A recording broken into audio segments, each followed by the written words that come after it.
Olá, você está na TV Câmara, canal 18.2 da TV Aberta, e esse é o programa Retrato Público.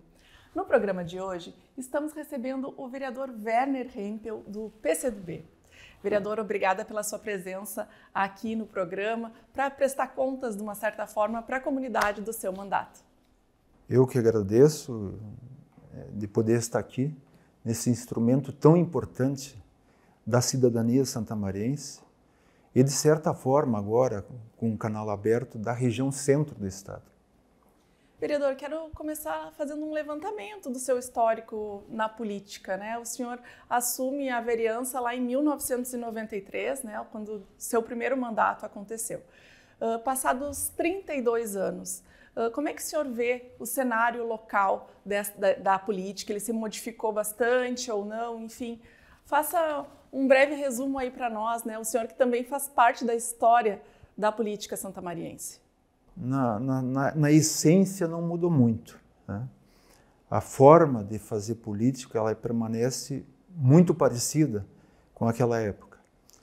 Naquela época a gente já tinha algumas possibilidades de ter programas eleitorais nas eleições, mas nós não tínhamos possibilidade de que nosso mandato ele fosse visível para todos os nossos eleitores, para toda a população, sem que houvesse intermediários.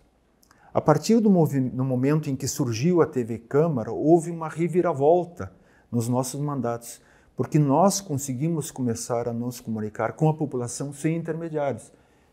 E esse intermediário, ele não é ruim, é a imprensa no geral, são os meios de divulgação que são fundamentais, continuam sendo fundamentais.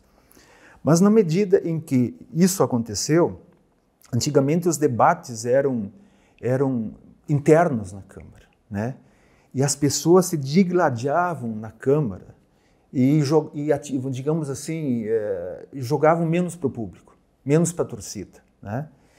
E hoje, com a presença da TV Câmara e a possibilidade de nós resgatarmos tudo o que falamos no YouTube, a nossa capacidade de comunicação com a população aumentou exponencialmente. Então, isso é uma diferença fundamental.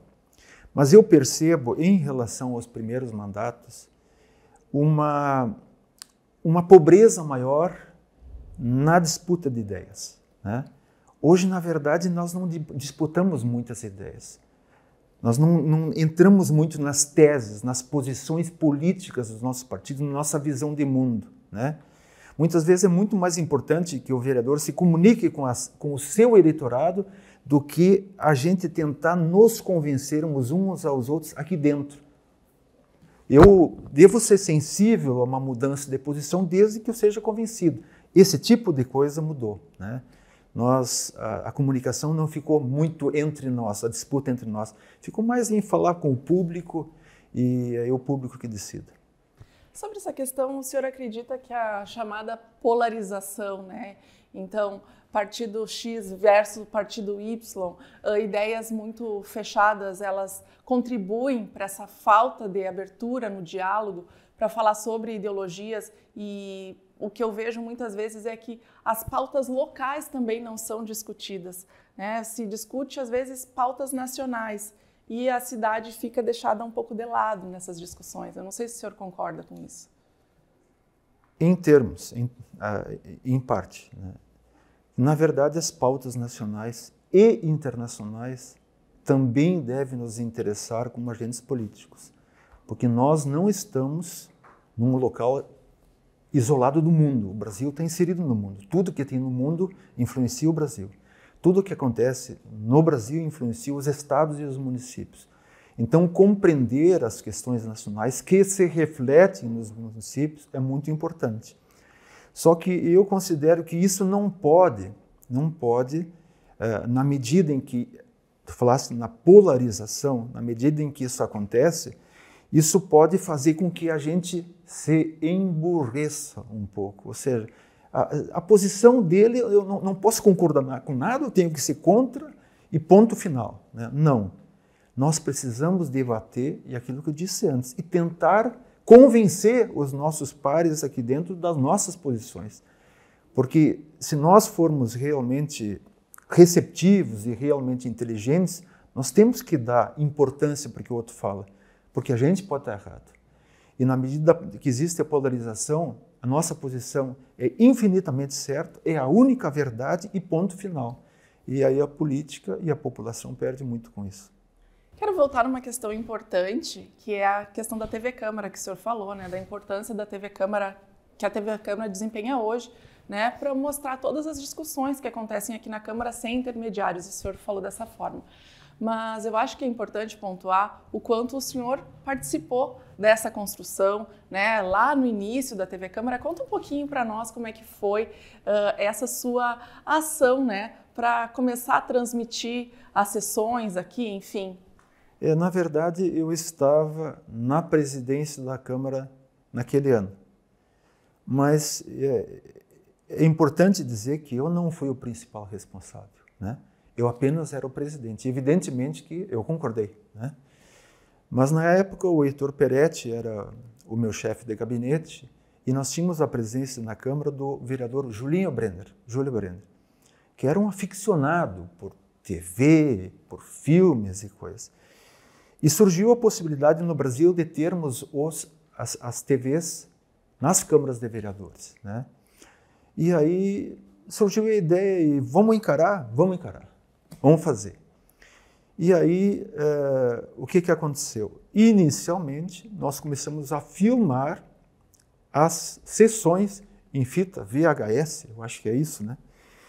E o Heitor Peretti estava numa câmara, e noutra câmara, passava de uma para outra, uma câmara do Julinho Brenner e uma do Heitor Peretti, e o Julinho Brenner num aparelho de DVD, né, ficava trocando a imagem de uma câmara para outra. E aquilo dava uma espécie de track na imagem, né, passava para outra, e nós começamos a mostrar as sessões da Câmara, e começou a empolgar os vereadores. E aí nós percebemos que precisávamos ter pelo menos uma pessoa do cinema para conduzir, um jornalista. E aí foi o Grassi, né? O Grassi e o Acosta, como cinegrafista, eles foram contratados pela Câmara de Vereadores para fazer esse papel. O Acosta sempre foi um excelente cinegrafista e muito assim, sensível. E ele começou a fazer cenas da cidade de Santa Maria, cenas do cotidiano das ruas de Santa Maria, que as TVs não davam, né? E a população começou a se apaixonar pela TV Câmara, né? E aí nós conseguimos, dessa forma, começar a pensar maior, ilha de edição, essas coisas todas, né? E começamos também a pensar em fazer um concurso, né, para a TV Câmara, né? Para fazer uma TV Câmara mais profissional. E assim que começou, assim que evoluiu. Então, eu faço questão de ressaltar. As duas pessoas mais importantes nisso foram o Julinho Brenner e o Heitor Peretti. Vereador, vou ter que usar minha colinha aqui para trazer um pouco do seu histórico. O senhor iniciou na trajetória partidária no MDB, depois foi para o PT, para o PPL e agora está no PCdoB. O que o senhor traz dessas experiências, né? Essas passagens por esses partidos lhe deixam mais forte para o embate político? Enfim, lhe qualificam para defender a sua ideologia, como o senhor colocou no início ali? A minha visão de mundo foi a primeira desde o início, né? Na verdade, eu não fui exatamente do MDB, eu fui do PMDB quando o PMDB surgiu. Foi aí que acabei me filiando, né? E já ia em comícios do PMDB, já olhava, participava, né? Mas aí realmente isso foi de 1980 até 2003, né? Em 2003 eu considerei que havia um esgotamento do PMDB, que era aquele partido com aquelas ideias nas quais eu achava que tinha que militar, né? Aí eu tive um período de alguns anos no PT, né, que era uma das opções da época, né, que eu via como a mais viável, e acabei sendo vice do prefeito Valdeci de Oliveira no seu segundo mandato. No final desse mandato, surgiu a ideia de um grupo de pessoas que eu tinha relação a nível nacional, de fundarmos um partido. E aí nós começamos a batalha pela criação do Partido Pátria Livre, PPL. Mais adiante, o PPL e o PCdoB não conseguiram ultrapassar a cláusula de barreira e os dois partidos sumiriam do mapa, na verdade. Aí, com a fusão dos dois, que era permitido na legislação eleitoral, nós conseguimos continuar na cena política e o PPL, que tinha alguns anos de vida, não poderia se arvorar de ter o direito de ter o nome. O PCdoB ia ter 100 anos, né?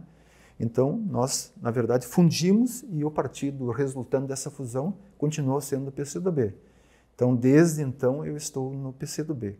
Mas, no fundamental, as minhas ideias de resgate daquele período da Revolução de 30, de afirmação nacional, de nós termos um país muito mais justo, né, que eu sempre batalhei por isso, elas continuam as mesmas, continuaram as mesmas o tempo todo. E dentro do PCdoB eu estou entre aqueles, e são muitos, não apenas nós que chegamos com essa ideia, mas muitos do PCdoB que estamos batalhando pela questão do nacional desenvolvimentismo, né? Que é uma aliança entre a classe trabalhadora nacional, a empresa nacional e o Estado nacional para promover um verdadeiro desenvolvimento nacional e não esta queda do Brasil na sua trajetória, em que nós estamos num processo de desindustrialização violenta e num momento em que a dívida pública consome 46% do orçamento geral da União. Ou seja, não tem jeito do país dessa forma avançar. Então, embora eu tenha tido essa trajetória, de ter 4 partidos na minha vida, as minhas ideias são praticamente numa vertente só. Para quem não sabe, o senhor é médico também, além de vereador. Como é que o senhor consegue conciliar, né, a carreira de médico e a função de vereador? É difícil, né? Eu acho que carreira de médico é um termo inadequado, né? A minha missão, né, de médico. Porque quando eu estava no segundo ano do segundo grau, né, na época do ensino médio, eu perguntei para o meu pai, que era pastor aqui da Igreja Luterana em Santa Maria, o que ele gostaria que eu fizesse. Eu disse assim, puxa, ele vai me pedir para ser pastor também, né? Mas ele não disse. Ele disse apenas, faça alguma coisa na qual tu possa ajudar os outros. E nunca mais falou nada. Então, a partir daquele momento, assim, eu comecei a pensar e acabei escolhendo a medicina, né? E a medicina é a minha profissão. Será sempre a minha profissão.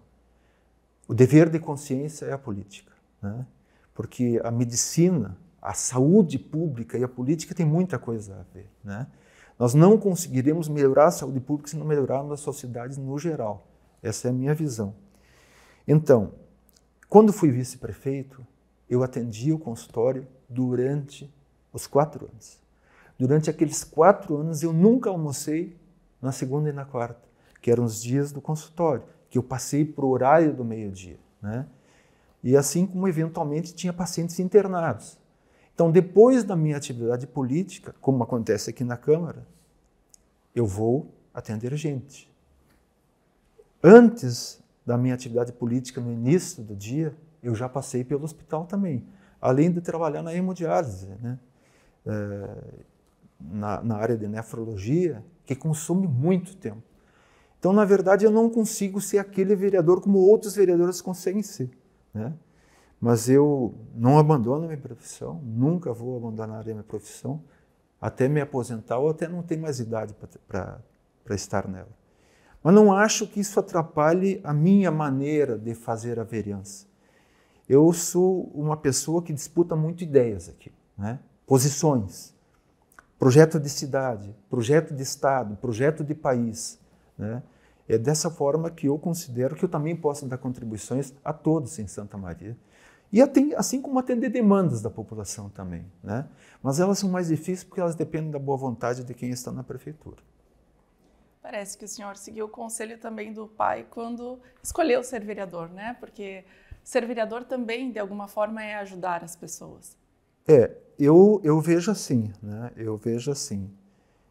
Eu não sou vereador por mim mesmo. Eu sou vereador para fazer alguma coisa, né? Então, muitas vezes, durante esses anos todos de vereança, eu fiquei absolutamente sozinho aqui na Câmara num posicionamento, contra todo o plenário cheio de gente, né? Porque são convicções que eu tenho. Por exemplo, posso citar o surgimento da EBSER, Empresa Brasileira de Serviços Hospitalares. Eu fui o único vereador que defendeu essa questão. E eu penso que não seria uma despretensão, seria despretensão de dizer que eu era o único que estava certo, né? Porque diziam, vai se tornar um hospital privado, não sei o quê. Não, continuou sendo um hospital 100% público. E era necessário naquele momento, porque o hospital ele tinha muitos funcionários que eram numa fundação de direito privado, e a IBC era uma fundação pública, né? Então, aqui na Câmara, eu sempre prezei assim, por ser muito verdadeiro nas minhas convicções, né? E nessa medida, eu sempre considerei que eu posso ajudar muito mais. O senhor falou da sua carreira enquanto médico, que quer trabalhar até quando puder, enfim. E como vereador, né? Se escuta aí nos bastidores que esse é seu último mandato, é boato, é verdade? Essa é a minha pretensão, né? A última disputa eleitoral foi a recente agora, do ano passado. Não pretendo mais disputar eleições, mas eu não poderei no futuro ser insensível a algumas circunstâncias de força maior, mas não é a minha vontade. A minha vontade é que tenha alguém com um pensamento parecido no meu lugar na Câmara e vamos trabalhar para isso. No seu mandato anterior, aconteceu em vários momentos de se tornar mais ou menos um mandato coletivo, se assim podemos dizer, né? Em que os suplentes puderam assumir. Nesse mandato, será assim também?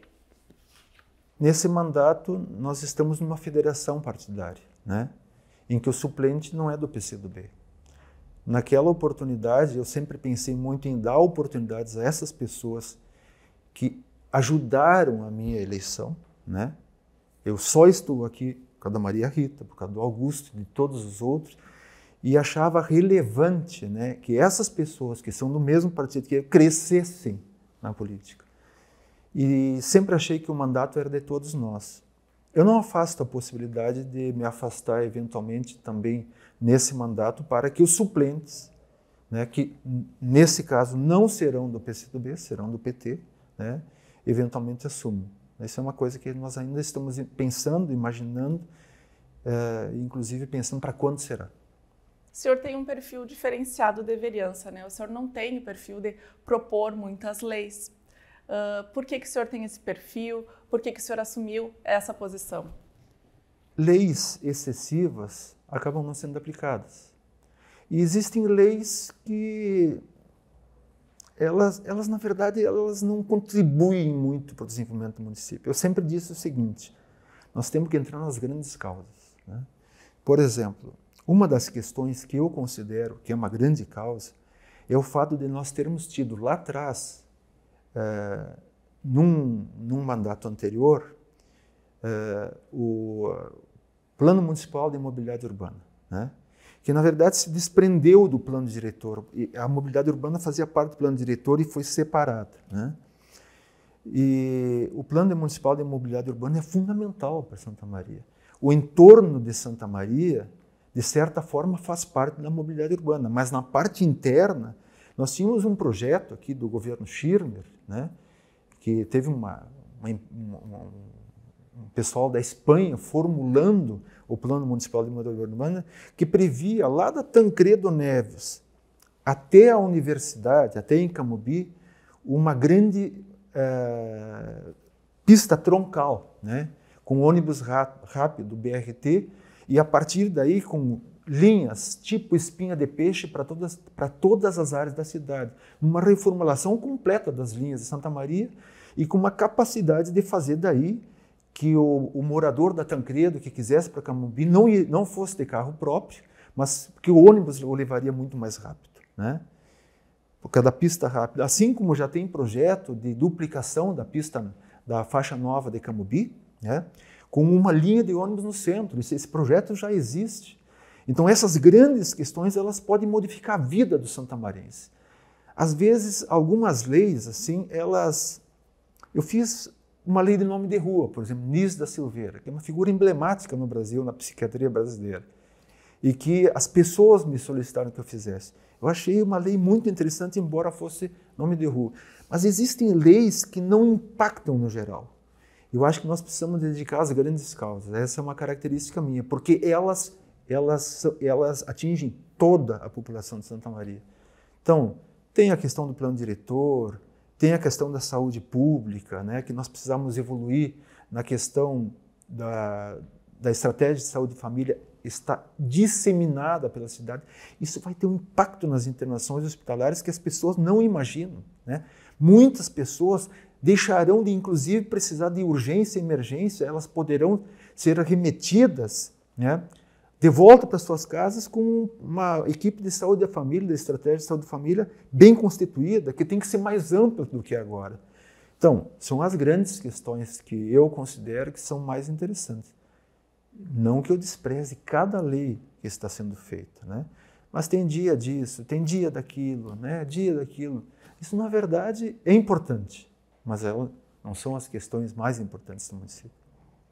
Vereador, outro destaque do seu mandato é o foco, né? O seu desprendimento, o tempo que o senhor dedica para a peça orçamentária, né? Enfim, o senhor, se eu não estou enganada, sempre participou da Comissão de Orçamento e Finanças, é um vereador bem atuante nessa área. Por que a peça orçamentária, o orçamento do município, é importante, né, para os munícipes?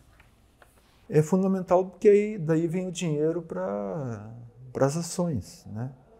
Nós agora estamos vivendo um momento crítico no município de Santa Maria, né? E que vai perdurar por muito tempo, né? E esse movimento crítico é o fato de nós termos, né, provavelmente um município, não sei o que vai propor na reforma que pretende colocar aí no IPASP, né, na Previdência Municipal, mas nós temos hoje, né, isso impacta o orçamento, né, impacta inclusive a questão do IPASP, nós temos 1,5 funcionário nativo para inativo, né, ou seja, aposentado. Se nós não aumentarmos a nossa capacidade em Santa Maria de termos mais funcionários na ativa, nós não vamos poder sustentar a aposentadoria. E isso é uma coisa para logo, né? Que nós precisamos atuar muito. Então, é dentro da questão da Comissão de Orçamento e Finanças que a gente vê, enxerga e lida com essas questões, né? Além disso, né, nós precisamos, aí na questão mais geral, ter um perfil muito mais industrial em Santa Maria, porque isso vai gerar muito mais orçamento em Santa Maria, a nossa capacidade de termos mais servidores. Por exemplo, nós aprovamos uma lei aqui, eu acho que foi do Pablo Pacheco, que é a Lei da Liberdade Econômica, né, na legislatura passada. A Lei da Liberdade Econômica, na verdade, é uma lei que um município ele abre mão do seu papel de Estado, abre mão de controlar as coisas no município. E por que essa lei surge e ela tem apelo? Porque os processos em Santa Maria são muito lentos, porque nós temos poucos funcionários. Então, a gente abre mão de ter mais funcionários para conseguir, né, fazer com que as tramitações na prefeitura sejam mais rápidas para as coisas da cidade. Mas não é por aí, né? E nós precisamos ter um perfil orçamentário em Santa Maria de cidade maior. Além do fato de que no orçamento o rei fica nu, né? É uma frase que um engenheiro aqui em Santa Maria falava em tempos passados, né? O Aitinha, era chamado Aitinha, Luiz Alberto Aita. Por quê? Porque aí ele tem que se mostrar. No orçamento ele tem que dizer aonde ele vai colocar dinheiro, quais são as escolhas políticas que ele tem, né? E agora, inclusive, nesse ano passado, nós encerramos o ano com déficit orçamentário, né? Embora na discussão que tivemos com os setores da prefeitura, eles neguem, mas 120 milhões em déficit primário, né? O que é uma coisa que impacta sobremaneira. Nós vamos ter um ano de vacas magras aqui. Então, o orçamento é uma coisa importante. Os vereadores, no geral, acham que não é tão importante. Eu acho super importante. Uma novidade, entre aspas, são as emendas impositivas que desde 2020, então, os vereadores podem indicar no orçamento onde vão ser destinados cerca de 2,5, acho que é? do orçamento, se eu não estou enganado? 2% do orçamento do município. O que o senhor pensa sobre as emendas impositivas? Acho que elas são bem interessantes, mas elas guardam alguma relação com as emendas nacionais, né? Daqui a pouco elas se tornam um instrumento de fazer política com fins eleitorais. Também existe isso, mas isso depende de cada vereador, né? A gente investiu as emendas muito na área cultural, na área da saúde, que 50% de todas as emendas de todos os vereadores têm que ser para a área da saúde. Isso pode ajudar. Mas acontece um fato importante com as emendas impositivas. Nós conseguimos ajudar, inclusive, setores do executivo, né, que não teriam esses recursos na distribuição do próprio executivo. Então, dessa forma, nós exercemos um poder que não teríamos de outra forma, né? Estamos subvertendo, de certa forma, de um modo muito positivo, as vontades de quem está no comando do executivo. Agora eu quero fazer um comparativo entre o executivo e o legislativo, já que o senhor citou agora. O senhor acha que legislar é mais tranquilo do que exercer a função, por exemplo, de vice-prefeito, que o senhor já desempenhou? Eu vou te dizer da seguinte forma, meu Deus do céu, né? Lá no executivo, a gente mata um leão por dia. A gente olha para trás e não tem ninguém atrás da gente, é com a gente. Aqui na Câmara é tudo mais tranquilo nesse aspecto, né? A Câmara recebe o orçamento do Executivo, né? A Câmara não tem nenhum problema em, por exemplo, o prefeito Valdeci de Oliveira me diz assim, eu não posso atrasar salário, essa é uma marca da minha administração, e não tem dinheiro para pagar o salário da manhã. Como é que a gente faz? A gente tem que se virar, né? Existem mecanismos que a gente pode acessar, né? Mas são coisas assim, né? Não, lá tu tem que resolver as coisas. Aqui não necessariamente tu precisa ter essa premência na solução das coisas. Então, em um ano no executivo, naquela época eu pensei isso, eu já tinha tido muito mais coisas para fazer do que em todos os anos deveriam ser anteriores. Vereador, o que nós podemos esperar, então, até o fim do ano do seu mandato, né? A questão da fiscalização, a questão do orçamento, enfim, o que o senhor propõe enquanto vereador, o que o eleitor, né? O que a comunidade santamariense pode esperar do seu mandato? Isso que eu acabei falando, né? O meu mandato vai ser um mandato sou sensível às demandas. As demandas vêm para a gente. Eu falei para o Rodrigo Décimo, quando ele falou com os vereadores, que no governo passado, em que ele também participou, né, eu tive nenhum pedido atendido ao longo dos 4 anos. Nenhum, zero. Talvez porque eu não berrasse tanto quanto outros, né? O único pedido, na verdade, que foi atendido foi lá no Itararé, num buraco que tinha na entrada de uma rua, que o prefeito estava passando por lá e xingaram ele, e aí ele mesmo resolveu. Mas aí não foi porque eu pedi, né? Então, tenho pouca esperança nesse sentido, né? De que essas demandas... Mas eu vou continuar solicitando ao Executivo, vou continuar fazendo a minha parte. Mas, no fundamental, a minha ação vai ser exatamente naquilo que eu falei. Acho que a Comissão de Finanças é fundamental, né? A Comissão de Justiça é fundamental, eu estou nas duas, e vão continuar na disputa de plenário, discutindo leis, que também devem ser mais discutidas do que estamos discutindo. Se alguém que está nos assistindo quer lhe acessar, quer conversar com o senhor, quer trazer alguma demanda, como é que faz? Eu vou deixar o espaço para o senhor passar os seus contatos, se quiser falar olhando para o eleitor. Nós estamos no Gabinete 21 da Câmara, temos uma escala que o gabinete sempre tem gente, né? E todas as reivindicações do gabinete, mesmo que não esteja lá, chegam em mim, né? Façam visita para a gente, é fundamental que a população compareça aqui, fale conosco, troque ideias, que nos sugira coisas para nós, porque nós temos um mandato. E o mandato, estamos sendo mandados e precisamos ser mandados por vocês. Obrigada, vereador. Foi um prazer conversar com o senhor. Um bom trabalho. Obrigado. Esse foi o Retrato Público com o vereador Werner Hempel, do PCdoB. Você pode rever esse programa no nosso canal do YouTube, que é o TV Câmara Santa Maria. Obrigada pela sua audiência e até mais. TV Câmara, a tela da cidadania.